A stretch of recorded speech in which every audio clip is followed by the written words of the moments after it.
want the bets from betting weekly, because we win. That is our motto.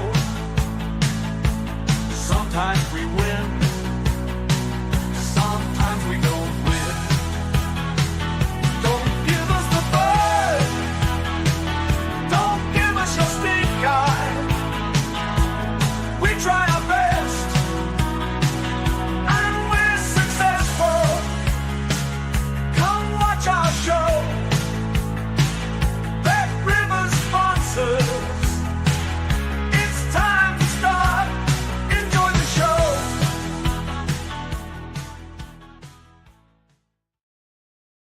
And a very good day to one and all. You're watching Betting Weekly Live. You're with Dan Roebuck alongside me, Tim Dennis. We're going to be talking soccer and tennis over the course of the next half hour, 40 minutes or so. Tim, first time that we've hooked up for this one. I know you are a late replacement for Nigel Seeley, who's decided to go to the darts rather than appear on the show. But thankfully, Tim, you've stepped into the breach. How are you? Yeah, got a last minute phone call, Dan. So yeah, here we are. Good to be here. Been looking forward to it. And yeah, like you said, first show with you. So yeah, plenty to look ahead to. So yeah, looking forward to it. Yeah, we're obviously going to be taking a look forward to key games when it comes to the action at Roland Garros. There are games ongoing at the moment, so Tim's going to be across those. We're going to take a look forward to Jack Draper's match a little bit later on, and Tim's got 3 games tomorrow that he wants to look at as well. Let us know what you are betting in the comments when it comes to the action at Roland Garros and the French Open. Follow us at Because We Win, the newsletter, getting ever popular, bettingweeklystudios.com. And I know that Hughes, who puts it all together for us, is planning something pretty special when it comes to the Champions League this weekend. So there's going to be a big focus on that. There's going to be an awful lot of selections from the great and good of the Because We Win handicapping team. So if you've not yet signed up, make sure you do so. bettingweeklystudios.com.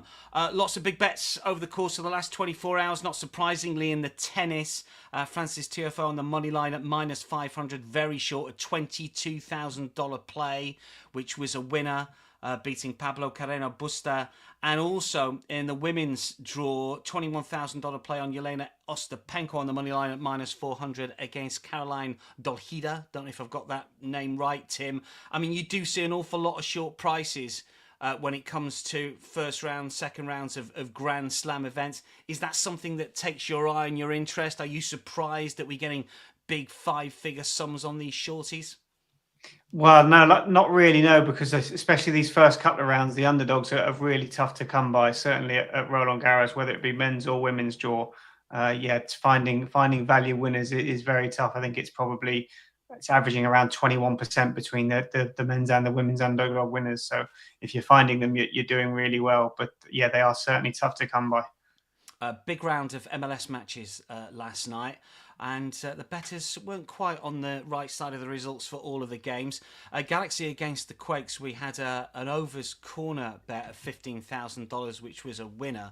Galaxy doing awful so far this season. The Timbers against the Rapids over the 3.5 goals line, which was a loser at plus 130. That was a $10,000 play. And the Whitecaps, who are involved in the CONCACAF Champions League final this weekend, incidentally, their game against the Loons, Minnesota, over 2.5 goals live at minus 133 was also a loser. Also, some big bets in the South American club fixtures as well. Independiente against Nacional over 3.5 goals, which was a winner. And in the big game in Europe last night, Chelsea against Real Betis, over 3 Asian total. It flew over in the end, didn't they, as Chelsea won 4-1 against Real Betis. They came from behind to win that game. Plus 110, that was a winning play for that particular punter. Daniel's with us. Good morning to the team, as is Duncan, who suggests that Bublik played well earlier. Is that right, Tim? Did Bublik play well earlier? Yeah, it is right. He did play very well, and I could just see from the sheets here that there was a good money line play on Bublik in running at plus 380 there against Minaur, and that cashed. He did really well to win Bublik. He was 2 sets down, and we all know, well, certainly the tennis guys know that he's not a fan of an early start. He's a Russian born, but he represents Kazakhstan, and he's very vocal about not playing tennis too early in the morning. But he was first on court here, and he was a little bit sleepy early doors. De Minaur was in total control, but in typical Bublik fashion, he came back and with a crowd behind him and playing a few trick shots, and he ended up winning in 5. So a thrilling match to watch, and I bet if you were be there, that was one to really enjoy if you were there. Yeah, indeed. A sizable wager, as you can see there from Troy, who's posted that one on the comments. Arnaldi is on live support here, says Grazer. Still has a chance, though. Is that one in play? Is that still going on? Yeah, he's 2 sets down, Arnaldi to Caboli. Caboli's taken the first 2 sets, and it's currently going with serve here. It's just about to go 4-all by the looks of it. So he's not done yet. So if he could sneak this set, then there'll be a long way to go. I think Sean put up Arnaldi on the Betting Weekly Live with Nigel yesterday, and with Caboli, if he can take this 3rd set, you certainly wouldn't rule him out, because he's, like I think Sean alluded to, he's played a lot of tennis in the past sort of 10 days, fortnight, Caboli. And if Bernardo can hang in there and nick a set, then he could certainly push him all the way here. Yeah, just a chance, says Grazer. That's a fair shout. Nish says, congratulations to everyone who cashed tickets yesterday. Chelsea was in beast mode. Byron says, yeah, morning. Congrats to the $1 billion club yesterday. And the mysterious A, says, afternoon all. This French Open has been insane. Any thoughts on Dutch and French football matches tonight? We're going to get to them very shortly. I know he sneaks the 3rd set, says Nish. In terms of the streams that we've got for you, if you're a Bet Rivers account holder, and you can watch on the site or on the app, Reims against Metz, which is the Ligue promotion playoff game, 2nd leg. James and Steve talked about that yesterday. I will reiterate what they said about it a little bit later in the show. I will be looking at Telstar against Willem II, which is the Eredivisie promotion relegation playoff 1st leg. Copenhagen Silkeborg is also live. It's just about underway. It's the Danish Cup final, incidentally. Antwerp against Charleroi is a European playoff game in the Belgian top flight. We'll look at that one shortly. Linz against Rapid Vienna in the Bundesliga in Austria is streamed.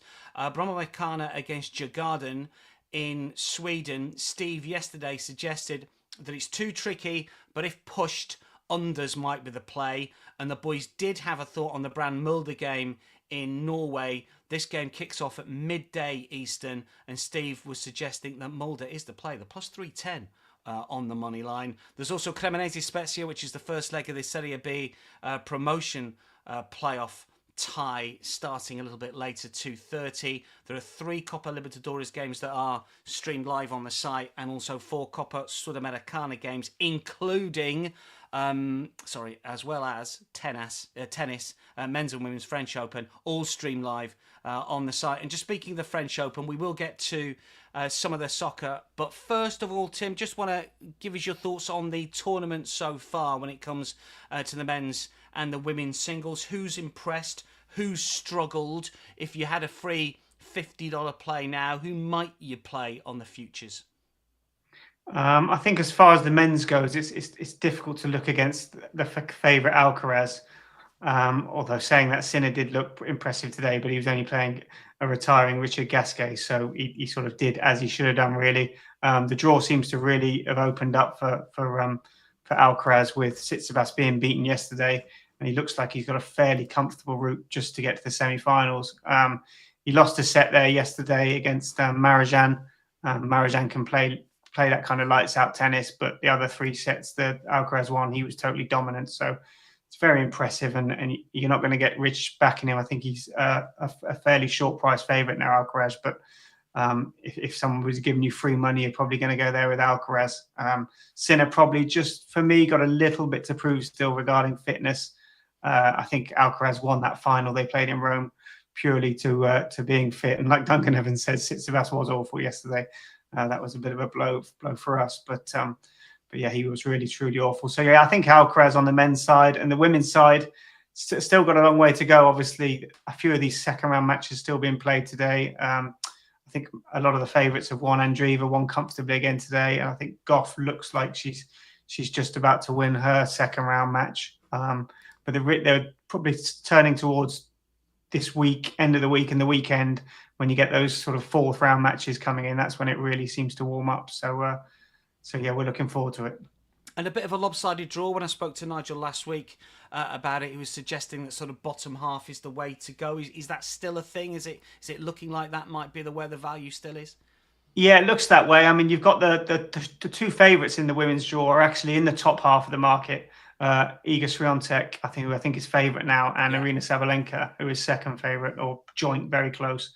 They're obviously in the top half of the draw, but that top half of the draw is absolutely stacked with the best players, and you've got two sort of standouts on the bottom side of the draw, Coco Gauff and Maria Andreeva, who looks like they're almost certain to meet in the semi-finals, and then clearly one of them will make the final if that's the case. Whereas Iga Swiatek, for example, she's had a fairly straightforward run so far, beat Raducanu comfortably yesterday.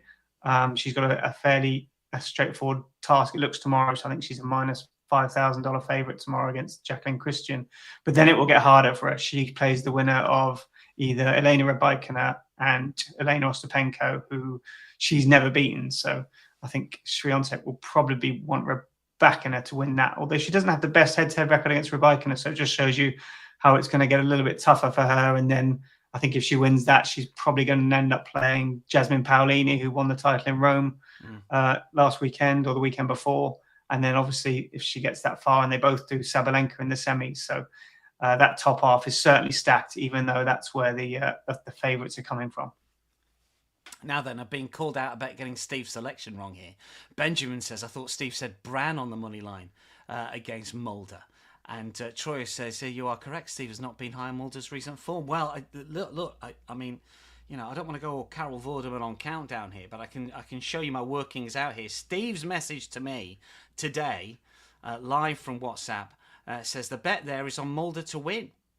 I mean, I don't know if Steve's if Steve's watching at the moment. I'm gonna have to text him back during the show. Well, now basically, let's have a text to Steve, and let's see if he responds. I'll let you text Steve. In the meantime, Duncan Evans. Yeah, you're right. Arnaldi has just been broken, so Cabaldi is serving for the match here. But he does have love 15 to start with, Arnaldi. So hopefully he can steal this game back and keep it alive.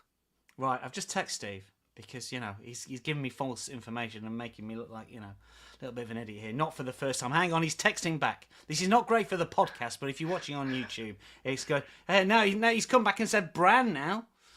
He's changed his mind. Thankfully, Benjamin has called it out. Let's see what else is. Stevie's typing in good old WhatsApp fashion here. Thank you, Benjamin. Nish said I won't take Mulder. Too risky. May go both to score yes and 9 corners on the bet builder, who was talking about Bran over 6 corners an option. That's Nish as well. He says yes, it's Bran, not Mulder, that I said earlier. That's all right, Steve. I've just put a grand on. That's absolutely fine. Don't worry, I've done my money. Right, let's give you some thoughts on Belgian, Dutch, and French. Duncan says Steve has hung you out to dry, and he has. Terrible. This is the Belgian game I want to talk about first of all. It is the European playoff fixture, effectively between Antwerp and Charleroi. The Belgian Pro League is split into 3 sections after 30 games. You've got the Championship section, the sort of European playoff section, and the relegation section. The title was won by Union Saint-Gilloise last weekend. The middle 6 battle out to finish top of that section, with the winner taking on the team that usually finishes 4th, but it will be 5th this year because Club Brugge won the cup as well. So there's an extra slot in Europe to take for the league position. So that's why we've got Antwerp in this playoff against Charleroi. Always difficult to assess as the teams from the Championship group over the last X amount of matches have played all the better teams, so it's difficult to know really on a moneyline point of view. It's interesting that Antwerp are the favourites at plus 140.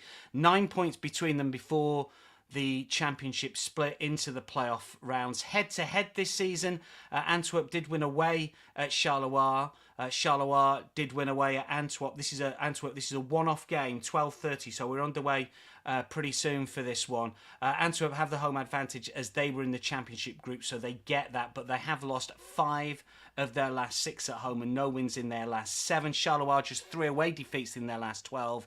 6 draws as well, and they could easily nick a draw as well. I think that if you're looking for an Asian line here, plus a quarter on the Asian line at minus 137, so it's a half win if it's a draw. Last season, The outsider of the two did win. That was Ghent at Genk. And just a couple of strikers that you might want to look at here as well. Vincent Janssen, I don't think he's going to play. He's been injured recently. Sharon Sherry is the man who stepped up to score the goals. He's got 14 in the league. He's on penalties as well. And as you can see, he's plus 195 anytime goal scorer. He was as big as plus 260 earlier today. But if Janssen doesn't play, and I don't think he will, then Sherry will step up. Incidentally, Toby Alderweireld, if he does play, and he's been out for 2 months, but he did come on as a substitute recently, it might be his last ever game. He's retiring at the end of this season. So watch out for Sherry at plus 195. And on the other side of this one, Nikola Sturridge, Charleroi top goal scorer, 16 this season, was taken off in half-time in the win over Leuven recently. Perhaps as a precaution, he's got 7 in his previous 7, also 3-3 against Antwerp, including in the 3-1 away win back in December. And as you can see, he's plus 143 to score at any time. He's another player that has been backed, incidentally. So a tentative lean for me on this one, with Charleroi on the quarter ball handicap. So a draw will get you a half win. Let's see what the great and good of the YouTubers have been saying. Saw that Bodo Glimt lost to Viking despite being minus 200 favourite. Talking about the Norwegian action. Maserati Fox says Antwerp going to lose. We'll take that. Duncan says Arnaldi breaks straight back. Has he broken straight back? Yeah, he has. Yeah, Arnaldi betters are still alive. So Caboli was serving to take out the match, but failed to do so. So Arnaldi is back on serve at 5-all in the third. So if he can sneak this set, you've still got a bit of live money running there. I was going to say, is it worth betting him now? Is there any way we could side with him, or would you say no, just a watching brief for you? Yeah, it could be, because that was the angle. I'm just trying to have a look at the price he is in play. He's probably, I don't know if he's flicked through on my screen there. I just had to correct the bet one up. But yeah, I mean, I think the angle Sean was looking at was he's got a lot of tennis in his legs there, Caboli. So now being 2 sets up, pardon? Exactly. The longer it goes on, the more chance Arnaldi's going to get. So if you can get involved now I'm just trying to find the price on my screen where he is. 1 second. Let's find out where he is. Steve from Lynn is joining us. Arnaldi is Arnaldi's a plus 1150 chance at the moment. Big price. Big price, yeah. Although it is 15.30, that's probably why this game is really key. Although we've already seen, I think he's got to 30-all. He's now plus 850. And if he takes out this third set, that price is probably going to half. And Sean's angle of him getting leggy, that's the look at it. So yeah, plus 850 right now. If he holds his serve, that's gonna shorten for sure. That certainly is going to shorten. More from Tim in just a second. Monfils Draper is the first match that we're going to preview shortly. Just to wrap up some of the football, this is the Eredivisie promotion relegation playoff game between Telstar and Willem II. Telstar finished 7th in the Eredivisie, the second tier. They haven't been in the top flight since 1978. It's a real big story if they manage to make it through. This is the first leg of a 2-legged playoff. Willem II are the top tier side. They finished 16th in the Eredivisie, only escaped the automatic drop by a solitary point. They joined the playoff stage at the semi-finals. They beat Dordrecht on penalties after a 2-1 away defeat and a 3-2 home success. Telstar beat Den Haag 3-0 on aggregate, the second leg of which was abandoned late on because of crowd trouble, unfortunately. Then they beat Den Bosch after extra time. Couple of angles in potentially here.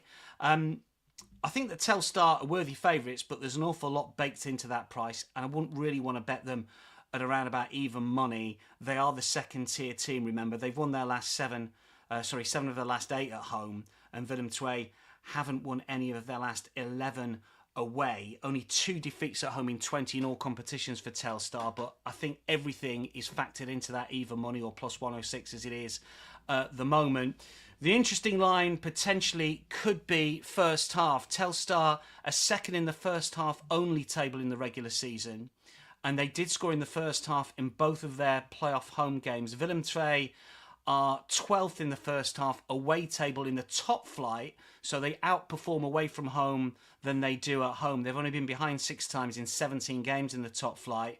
And rather oddly or wildly or potentially profitably, the 8 goals scored in the semi-final against Dordrecht across both legs all came in the first half. And Willem II are one of only 3 clubs in the Eredivisie. 50% or more of their goals have been scored in the first half. So over 1 first half goal on the Asian line at -114 is a play for me. I'm going to bet this tonight. The game kicks off shortly. We'll be underway at 2 p.m. Eastern. I'm going to play over 1 Asian goal in the first half at -114. What have we got from our commenters here? Steve from Lynn. Yeah, telling Shirley Lean, thank you. Kaboli's taking more receiver points now. That's the tennis. We'll get back with Tim in just a second. Effie says over 1 goal in the first half. Yeah, I'm going to take that one, certainly for the Dutch game. Couple of goal scorers that you might want to take a look at, or one in particular. You can see on screen there, Youssef El Kachati. He's +123 to score at any time. He's been bet today. He was +140 earlier today. He's on penalties. He's got 19 goals this season, and he scored in 7 of his last 8. So El Kachati might be the player to follow if you are a Telstar fan. And just finally on the European football, I'm not going to cover this in any sort of detail because Steve and James did it yesterday. It's the Reims game against Metz. This is the second leg of the relegation playoff. James texted me earlier. He said both teams to score yes as a lean. Lots of goals in the Metz matches, final 10 games of the regular Ligue 2 season. And Reims potentially tied after the French got final defeat. His words, should be a close one tonight. -127, both teams to score yes. If you want a little bit more on that, then you can go back and you can watch yesterday's show with James and Steve. So that's the French game. What else have we got? Greta says Arnoldi's getting even shorter. Bastian Costa, any opinions on Nick's pace as well? We have got our American sports shows a little bit later, Bastian. He picks paces on the money line. We've got both baseball and basketball covered a little bit later on. Nish says, yes, Rans, both teams to score at 1.89 decimal odds is decent. Anything live tennis-wise, Tim, that you need to keep us up to date with? Yeah, that Arnaldi game, just going back to that, he did hold serve, and that 850 turned into +575, but now Kaboli looks like he's going to hold his serve and go to a tie-break, and it's currently -1667 Kaboli and +700 Arnaldi, so a huge tie-break coming up by the looks of it if Kaboli can just convert one of these next 2 points, and there'd be a big swing if Arnaldi can take it. And if you're looking to probably have a go at 850 and take a chance, I think that price will probably half if he takes the set. Just to let you know, in terms of the soccer we've just been talking about, in the Antwerp Charleroi game, most of the money has come for Antwerp and indeed the overs. Likewise, when it comes to the Telstar Willem II game, 75% of the money on Telstar, 94% of the money is on overs. And in the Reims game, 91% of the money, 88% of the tickets on Reims, so they do like the home team. And most of the money is on overs as well, 63% of the money so far on the over 2.5 goal line, which is +105 at the moment, the outsider of the two. Let's talk tennis and bring Tim back in. A big game, I guess to a certain extent, because I'd like to see Jack Draper do well, but he's a short price favourite here to beat Gael Monfils, whose better days are obviously behind them. How old is he now, Tim? 37, 38? Getting on for 38 now, Monfils, yeah, 38. I guess the interesting thing is that, as a French player, he's going to have the fans behind him. I mean, I don't know how much of a factor that is. What's your thoughts on the Monfils-Draper clash a little bit later on? Yeah, like you said, he's certainly going to have the fan support. And I think I think anybody but the English is probably cheering on Monfils. He's such a likeable character, and everyone knows he puts his all in. And if it could be one of his last times on a court like this, so he won't be leaving anything out. He actually won a record 12th 5-set match at Roland Garros on Tuesday night when he came back from 2 sets to love down to win it. But you would just wonder what that's taken out of his 38-year-old legs. I think he's only won 2 consecutive matches in his last 7 Grand Slams he's played. And against a fresh, in-form Jack Draper, this is going to be a real challenge for him. I didn't have a huge opinion on where to go in the match, but I was probably looking at Draper winning fairly comfortably. I think especially if Draper takes the first set, I can't see a comeback for Monfils here like he did the other night. Draper's a different level of player up again from what he played on Tuesday. And I think if Draper takes the first set, he'll get this done. He'll get this done in straight sets, was the way I saw it. Lots of neutrals and the home support will be against that, and they might well lift him, but I just thought I'd be surprised. I thought this might be one step too far. Has Draper moved on from the player that maybe struggled for fitness sort of back end of last year, maybe even early this year? Yeah, certainly so. He's obviously done some strong work with his team. He's got good people around him now.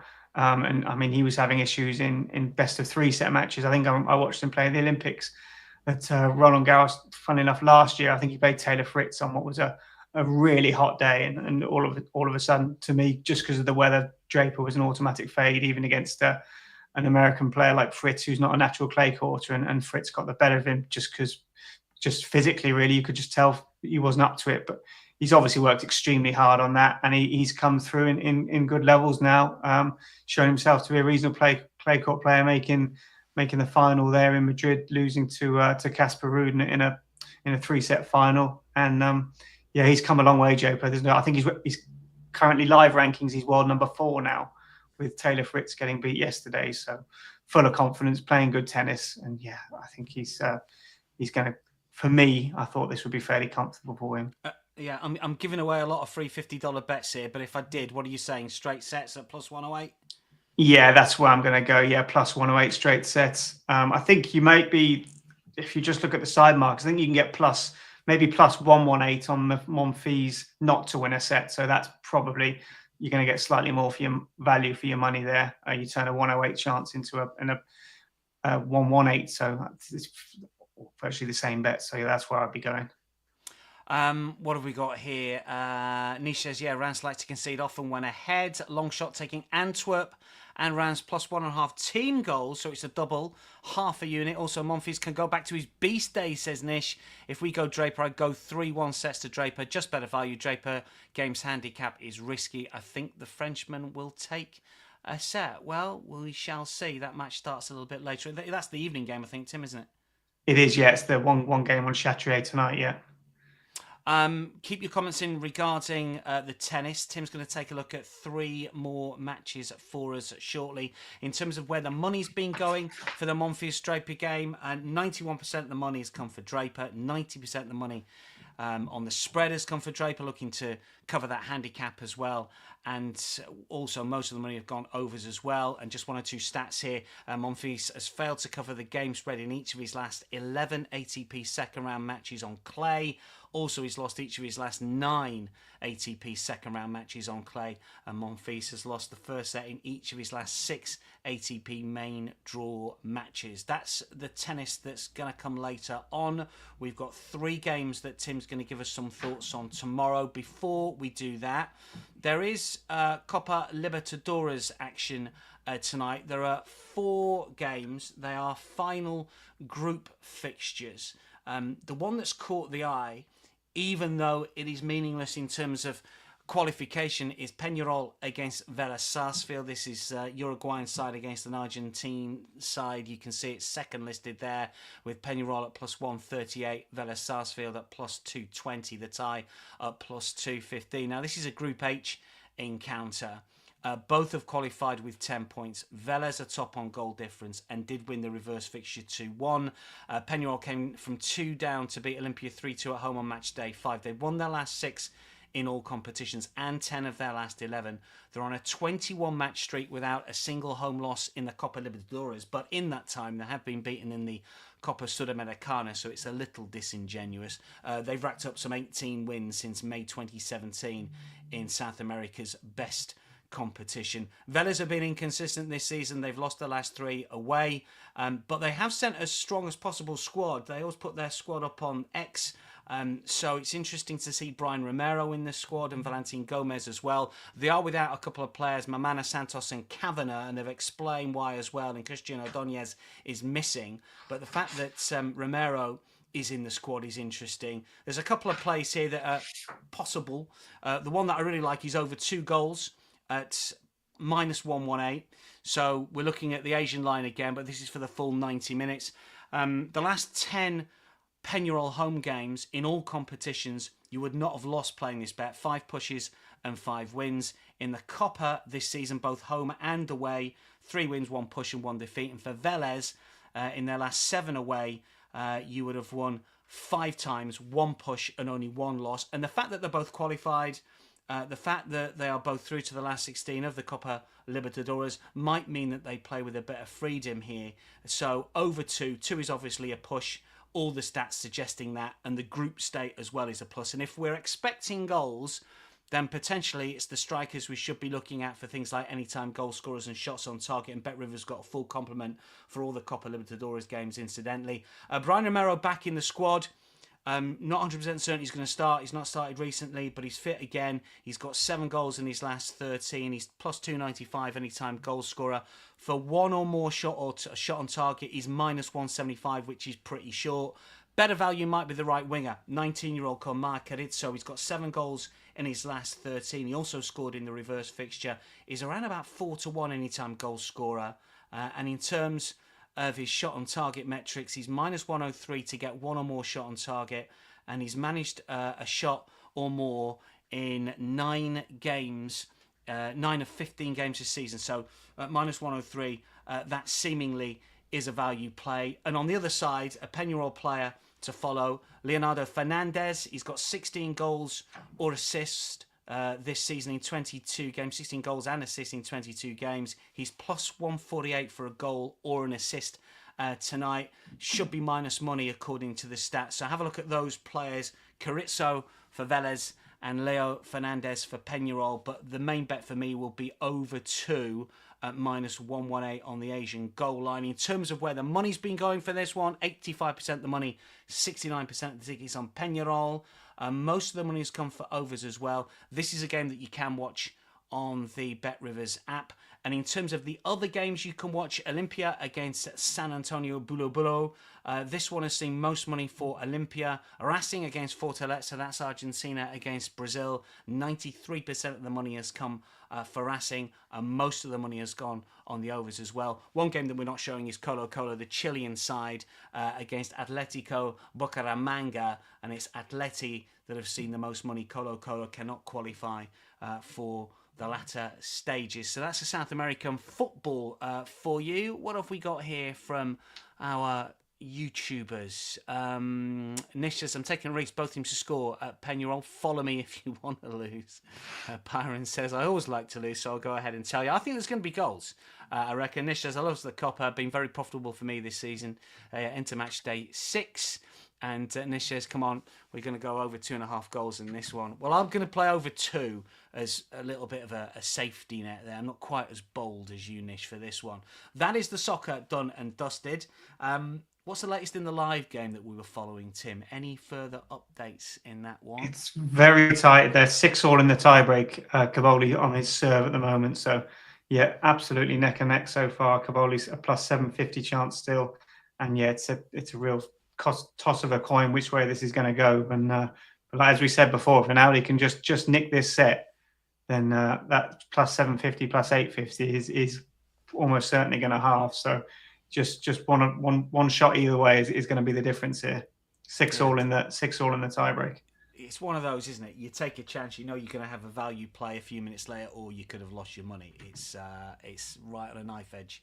At the moment, Baron says, I had the first half Universidad match the other night against Coco Bobo and it cashed. So thanks to whoever gave me that one. Yeah, if you want to put your Copa Libertadores picks up on the YouTube comments, you're more than welcome. But it's tennis that we're going to finish with, and Tim's thoughts on some of the games tomorrow. You've picked out 3 games that you want to talk about here, Tim. Musetti, Navone, first of all here. Obviously, we've got a short price favourite. What might be the angle in here for those that potentially can cash a ticket on it? What do you like? Yeah, Musetti, obviously a strong favourite here against Navone. Navone's only beaten a couple of Americans in his first couple of rounds, Brendan Nakashima and Riley Opelka in straight sets on Wednesday. But I thought Musetti might get this done fairly comfortably, as he did his previous match in straight sets. Navone's a little level up from Galan, who he beat comfortably. But But yeah, Navone, he's faced top 10 opponents 3 times since he broke through, and he's lost all of those in straight sets. And I think 5 out of those 6 sets, he hasn't won more than 4 games.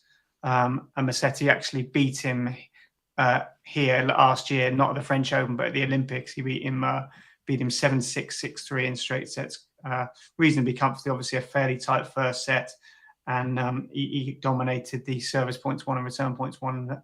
I think 108-92 in that match. So even though the first set was tight, he was a clear victor. And I just thought Navone would probably struggle against this level of opponent again there tomorrow. A bit like Jack Draper and Musetti, probably playing the best tennis of his life, full of confidence. And I thought Navone would struggle to win a set. Of the 3 matches we're going to look at here, this was probably my best bet here. I think Navone to win a set, was -103. And I thought that was probably the strongest of the 3 if I had to choose. Okay, that's -103. Navone not to win a set against Musetti. Next up, we got Tiafoe against Korda here. Now, this one much tighter on the money line, Tim, here. Tiafoe +102. Korda is the favourite, -125. How do you see this one? Yeah, almost a little bit of a pick 'em, probably. Obviously, slightly plus money to their Tiafoe. These two have met 6 times, with the head-to-head being 3-3. But interesting, Tiafoe won those first 3, and Korda has won the last 3. But Tiafoe did win their only clay meeting 2-1 in Estoril back in 2022.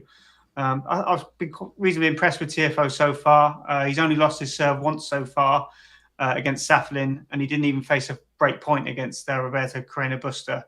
And I've been fairly impressed. Korda, good solid wins, but I thought plus money on Tiafoe was probably fairly fair. But looking at some of their previous matches being reasonably tight on the service points won and return points won, the bet I did like was, I think on the side markets you can do Tiafoe over 20.5 total games, because I think this will probably, if he goes 4 sets, obviously wins the match in 4 sets, you're going to cash, and he could probably lose the match in 5, and you should still cash that bet. So even though I thought Tiafoe on the money line was probably the lean, I thought the safer way to go was his total over 20.5 games, because I do think Korda will make a game of it, and I'd certainly see him winning a set.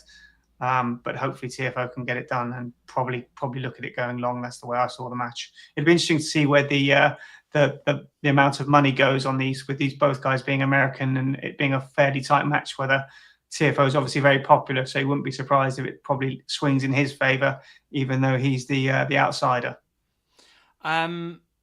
Meanwhile, Matteo Aneldi has taken that set, as Grazer has suggested. Now, obviously, we've been dancing around these +700, +800 prices, and as you suggested, Tim, he's half that now.